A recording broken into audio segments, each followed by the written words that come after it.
খাগড়াছড়িতে ৩ দিন ধরে চলা টানা বৃষ্টি ও বৈরী আবহাওয়ায় জনজীবন বিপর্যয় হয়ে পড়েছে।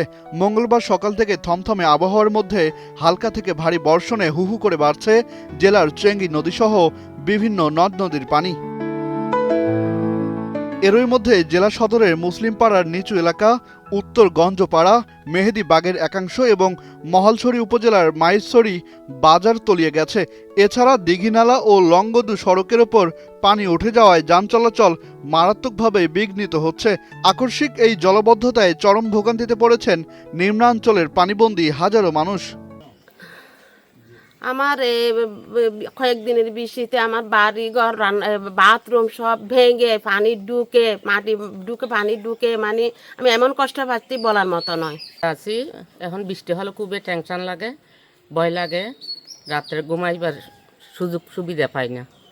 আমার এই কয়েকদিনে বৃষ্টিতে ভারী বর্ষণে আমাদের এই উঠোনগুলো মাটিতে ভরে গেছে, 2-3 ফুট উঁচু হয়ে গেছে মাটিতে, পাহাড়ের মাটিতে।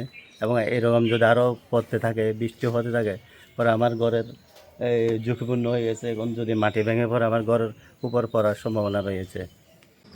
যে আমার পাহাড়ের কাঁথায় ঘর, কিন্তু এখন এই পাহাড়ে কয়েকদিনের বৃষ্টিতে মাটি ভেঙে পড়ে কিন্তু দেখা যাচ্ছে আমার বাড়ির ভিতরে ঢুকছে। বর্তমানে আমার খুব কষ্ট হচ্ছে থাকায়, বিবি বাচ্চা নিয়ে খুব কষ্ট হচ্ছে।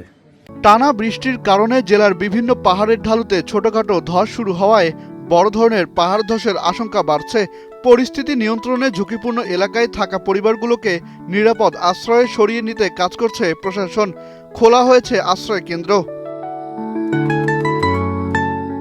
দুর্যোগের এই সময়ে পাহাড়ের পাদদেশে ঝুঁকিতে থাকা মানুষদের দ্রুত আশ্রয় কেন্দ্রে যাওয়ার আহ্বান জানিয়েছে প্রশাসন।